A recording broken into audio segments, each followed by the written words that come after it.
If you walk through the grand, quiet halls of London's Victoria and Albert Museum, you are surrounded by polite collections of global art and pristine antiquities. But tucked away in one of these galleries is a piece of wood carving that shatters that polite atmosphere. This life-sized mechanical tiger simulates the mauling of a European soldier. When cranked, an organ mimics his dying screams. Tipu Sultan commissioned this device as a physical manifestation of his visceral hatred for the British East India Company, an enemy he fought for 32 years. This wooden artifact represents the final moments of a kingdom that chose to fight to the absolute death. To understand how it ended up in a London glass case, we have to look at the one Indian power that refused to submit. Known as the Tiger of Mysore, Tipu and his father, Hyder Ali, were a persistent nightmare for British expansion in India. They relentlessly battled the British through 4 separate grueling wars. As you can see in this museum display highlighting his rocket technology, Tipu bypassed traditional Indian warfare. He secured alliances with the French and deployed advanced iron-cased rockets that decimated British lines. Mysore was also an economic powerhouse. Tipu established a modern state infrastructure, promoted a booming silk trade, and built a treasury whose wealth rivaled the massive outputs of Bengal. Facing a technologically advanced and financially backed army, the British realized they could not defeat Tipu's forces on a fair battlefield, so they decided to buy a victory from the inside. The situation reached a breaking point in May 1799. This etching shows Seringapatam, Tipu's island fortress. By this time, the British, reinforced by Maratha and Nizam armies, had completely surrounded these massive walls. The British found their crucial weakness in Tipu's highly trusted minister, Mir Sadiq. While maintaining his post, Sadiq was secretly feeding Tipu's precise troop movements and battle plans directly to the enemy commanders. The treason played out on May 3rd. While thousands of British soldiers waited silently in the trenches, Mir Sadiq spread a false rumor among Tipu's ranks, ordering the guards to leave the defensive walls and head to the south side of the fort to collect their salaries. With the defensive perimeter practically abandoned, traitorous guards waved a white handkerchief from the ramparts.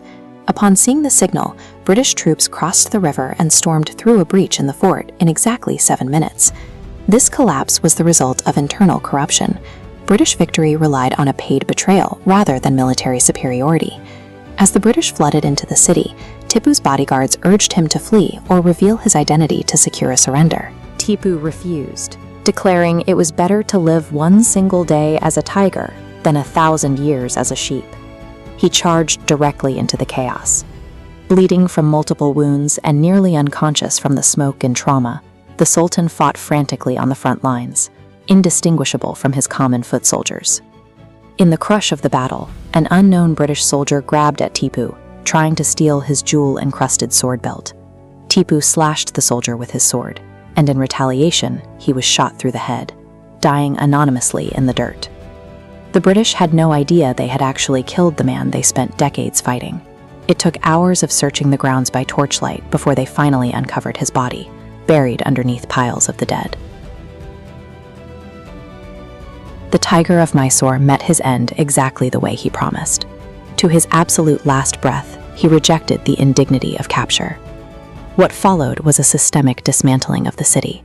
For days, British troops ransacked Srirangapatna, stripping every home, armory, and palace they could break into. Tipu's solid gold tiger throne, a magnificent structure encrusted with precious stones, was deemed too heavy to transport whole. The British literally chopped it to pieces with heavy tools, just to carry off the gold and gems. This curved sword, with its gold hilt and velvet scabbard, is a direct piece of that plundered arsenal. Along with the mechanical tiger, priceless jewels, and his personal weapons, it was shipped off to enrich British soldiers and monarchs. The beautiful artifacts sitting in Western museums today serve as forensic evidence of a multi-million-pound imperial heist. While Tipu's wealth was celebrated in London, his surviving family faced a very different reality. Over 300 of his relatives were loaded onto ships and exiled nearly 1,000 kilometers away to the swamplands of Bengal, ensuring they could never stage an uprising. Through generations of mismanagement and bitter legal battles, the royal family gradually lost their massive estates. Today, many of Tipu Sultan's descendants survive in the slums of modern Kolkata, working as rickshaw pullers, tailors, and mechanics. Today, Tipu remains a deeply polarizing figure. He is harshly condemned by some as a religious zealot who forced conversions, while others praise him as a fierce patriot who funded and protected local Hindu temples. The truth sits somewhere in the middle. Tipu was a pragmatic 18th century sovereign. He performed whatever ruthless acts he felt were necessary to maintain his grip on power and protect his state from all encroaching enemies. These artifacts behind museum glass and the destitute princes in Calcutta's slums are the ultimate proof of exactly what the British Empire did to those who refused to quietly submit.